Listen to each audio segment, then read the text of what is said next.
Hey, welcome back to the substandard. I guess we're still the substandard leader in Fox Body videos. Hopefully at this point I will have put out the video about the LTD, where I've added some stuff like the K member and everything like that, and you've watched that or haven't watched it. If you didn't watch it, I don't blame you. If you did watch it, sorry. But we are in our quest to run a 7.0. Now that's our quest, to run a 7.0 anything in the heat, which would put us close to a 6 in cool weather, we think, or we hope. We're trying little nitpicky things. We've done basically all of our big stuff, so we're trying little nitpicky things to see if we can do it. And today I'm doing 2 mods. On a side note, the last time we were at the track, we ran a 711 at 95.48. 60 foot was a 50 flat. And you can see those videos, track videos of the LTD, on Kevin's channel. It's Nimrod 1769, so you can go over there and check them out. But we ran a 711, and that's pretty good. But the night got cut short. A motorcycle crashed, and it was 10 o'clock, and they shut the track down. Why is that relevant? Because this car has been running its fastest passes at the end of the night. The track is pretty good, has been staying good. Hats off to our Emerald Coast track staff. It's a bunch of young kids for the most part, but they do a really good job keeping the track on point, especially for test and tune nights. We've got basically, compared to some tracks, we got race prep on test and tune compared to what some tracks have. So we're very fortunate to have those guys, and with Ryan Milliken, the manager / owner, they do a really good job keeping the track on point. So very happy with that. So typically the car's been running its best pass at the end of the night. Well, we lost the last hour. We were sitting in staging, and they had to call it due to the crack and stuff, and we understand that. But we thought there might have been 09 in it then, hopefully at least. So it's a little bit of unfinished business, but we're going to change a few little things. The first thing we're changing is we are putting a carb spacer on. This is a 1-inch spacer. It's like a resin or whatever. It's plastic, so it'll help with heat soak. We've already got a single plane on it. Typically open spacers help top end power, kill low end power. We'll see how the trade-off is. This car's got a lot of gear, and we're not really worried about that. But personally, I don't think it's going to do anything. David thinks it will do something, so we're going to put it on. Now, we're also going to bring our studs and stuff to convert back if we don't like how the car is running or anything like that. We can convert back and put the regular, put the carb on, take the spacer off. So it's no harm, no foul. We're going to have to adjust our air cleaner assembly. We have another air cleaner base that we can use to make something, so we don't have to mess up the one we got if we don't want to. So we can go back to just the way it was before if we're not happy with how our spacers perform. We've got one other modification that we're going to do that may help. It certainly won't hurt. It won't take anything away from the car. This could take something away, or it could help. The other mod will either help or it won't take away from the car. And I'll show you that. I've already mocked it all up, so I'd be able to just bolt it on and everything. But I'll show you that after we get done doing the car spacer. So let me finish taking the studs out. You can see I've got the Proform. Hats off to Proform. That carburetor has been money in the bank. Probably the best $500 I've ever spent. I've been extremely happy with how the car has performed with it. Let me finish getting the studs out, put those studs in, put the spacer on, and see if we look like a real race car. So, all right, and I've got no Mountain Dew, so boo-hoo on me. All righty, we've got our spacer on. David should be thrilled. All right, cool. Now we got to try and figure out our air cleaner situation. Another thing is we're going to put this in the glove box just in case. For all you guys that have like OCD wiring guys and perfectionists, you get a load of that. I'm sure someone right now is breaking out in hives or something. We got us a new sealed up air cleaner. It's about as ugly as a donkey's ass, but we made that with our own 2 hands and some other stuff. So yeah, it's it'll get the job done. Don't have to be pretty, obviously. It's not. All it's got to do is really work. And this is, again, if this whole thing doesn't work out where the spacer's not working good and stuff, then we'll just, we'll go back to our other regular air, well, that looks pretty much like this one, and the no spacer on the carb. So, but anyway, we got that part of it done. Now we can move on to our second part that we're going to do and see if we can get that whole situation worked out. Okay, here is our other modification. This is a little old school. It's a water pump drive kit. Now it comes with this pulley and a cogged belt and that little bitty motor. We had to finagle our coil out of the way. So what that will do is we're going to take this belt off and this bracket, the factory bracket. We're going to put one of the adjustable aftermarket deals on it. We've already test fit this on another car to make sure it works. So we already have a belt and everything, and we either will just drive it up there the way it sits like this right here, and when we get to the track, we'll take the water pump pulley off and we'll run the alternator down, put our other belt on. So we're just running the alternator with it.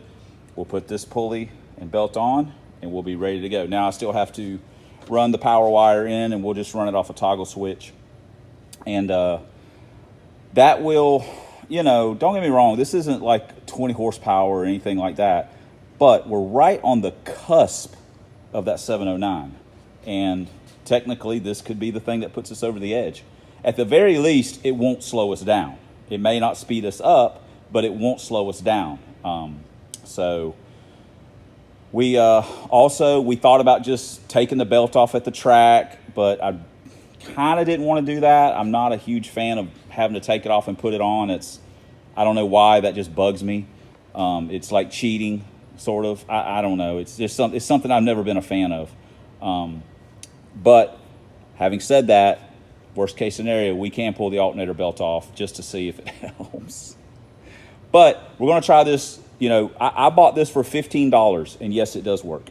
I bought this for $15 years ago. All it came with was the horseshoe or the crab claw bracket, some bolts, the pulley, and a belt. I had to finagle some stuff. It's hard to see here. You can tell that's not from Mr. Gasket. That's a nut and some washers. So it's just stuff I had laying around. But like I say, I've already test fit this on another car and it worked. It fit and everything. So there we go. That's our technically two little mods that potentially could help. Now, we haven't tuned the carburetor. We haven't even touched the jetting or anything like that. I'm just doing stuff where I don't have to get invasive with the carb because I'm terrified that I'll mess it up somehow, some way. I should just leave it alone. But we're just trying to run that 709. The other thing I think we're going to do is maybe go weigh the car, because I haven't weighed it since I put the K-member stuff in it. So I'm just kind of guesstimating what the race weight is.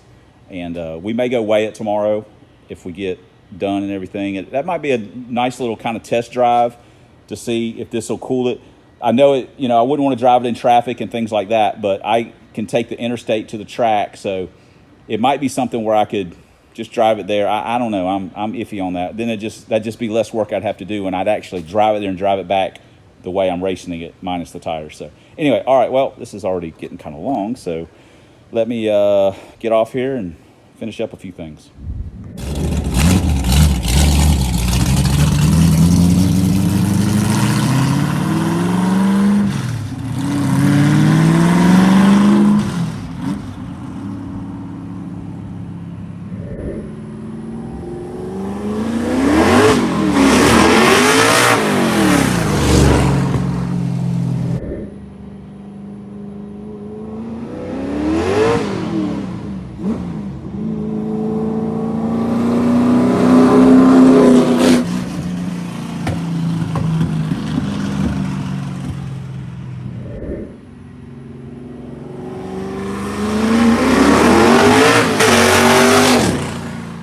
Guys, we haven't got it wired up. I'm just testing it out on so there we go. Now I just got to put our toggle switch in, and I'm going to be perfectly honest with you. China was so proud of it, they even stamped their freaking name in it. So there we go. That right there, that is a water pump drive failure waiting to happen. So anyway, let me get that screwed in and wired up. Then we'll do an alternator bracket on it, and we'll be close to testing it out.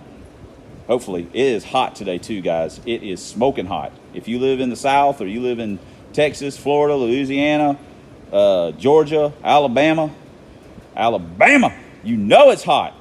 America, land of the heat. So, all right, cool. Okay, we've got everything hooked up. We had to get a little bit creative with our alternator. The problem is, we actually needed a different belt, which we didn't feel like going and getting one.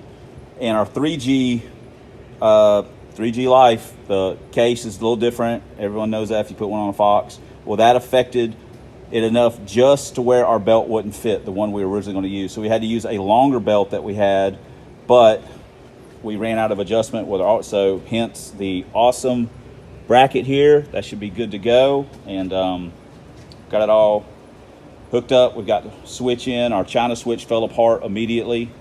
So, you know, we found one we'd scrounged out of the junkyard, so it'll probably work forever. Anyway, there we go.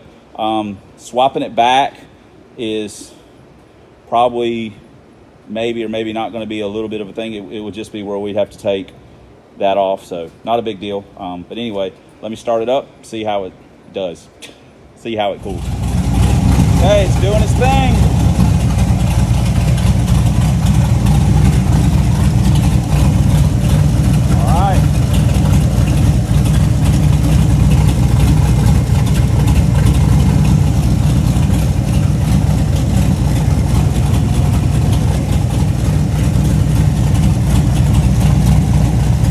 Like a winner.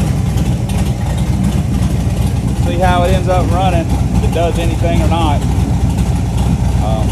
So now I have to go eat lunch.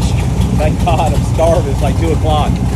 And then we'll have to kind of swap everything back, I guess. I don't know. I would love to drive it like this. Just so I don't have to put it back together because I'm lazy. So anyway, we'll figure it out. Ethanol free.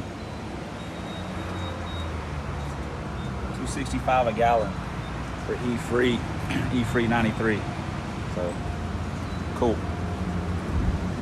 All right, well, that is gonna wrap it up. I know this video probably sucks. I mean, they've all kind of sucked a lot here lately, some more than others.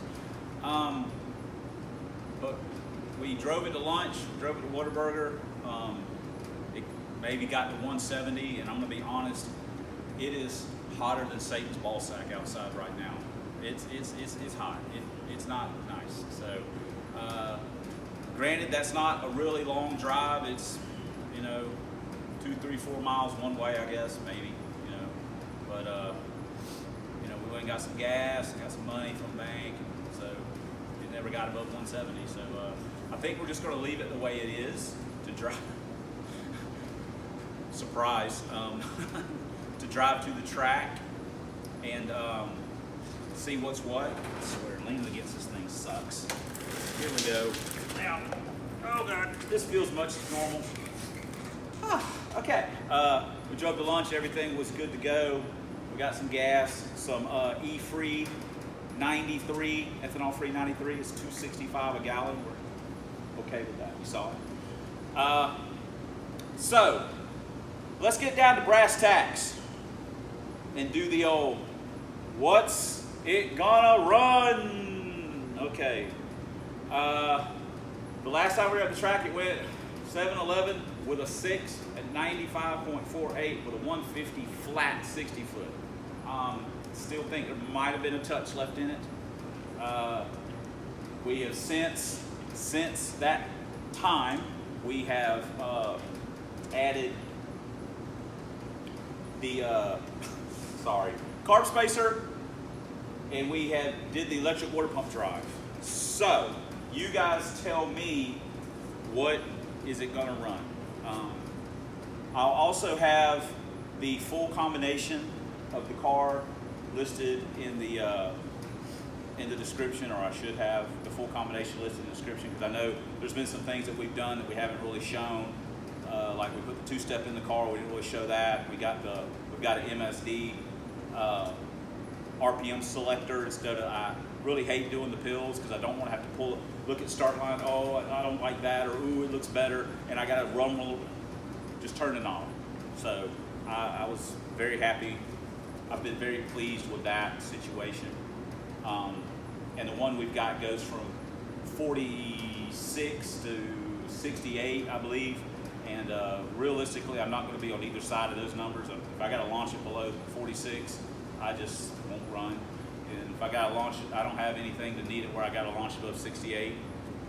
So we also had the 68 pill in the car, not in the car, but in the glove box, just in case we feel like doing something just for fun, just to see if there's anything there. It's whatever, everyone calm down.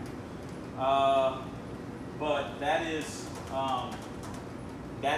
you guys tell me, what's it gonna run? 711, the DA is probably gonna be pretty close. I just checked it.